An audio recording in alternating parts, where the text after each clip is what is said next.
United Nations Middle East envoy has said that clashes between Syria's army and rebels in the Golan Heights risk drawing Israel into Syria's civil war and could compromise the ceasefire between the two nations, which has been in place since 1974. 5 artillery shells and 1 tank shell fired from Syria landed on the Israeli side of the border last week without an Israeli response.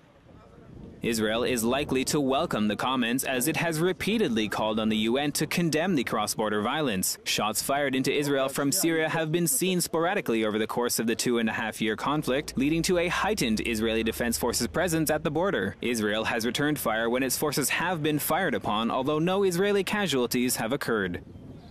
The United Nations maintains a peacekeeping observer force in the demilitarized zone between Syria and Israel in the Golan Heights. Soldiers from India, the Philippines, Ireland, Nepal, and Fiji are currently stationed in the area, totaling 1,165 troops. Earlier this year, Austria pulled out its troops over security concerns, and the Philippines also threatened to do so. However, Fiji and Nepal bolstered the UNDOF's numbers.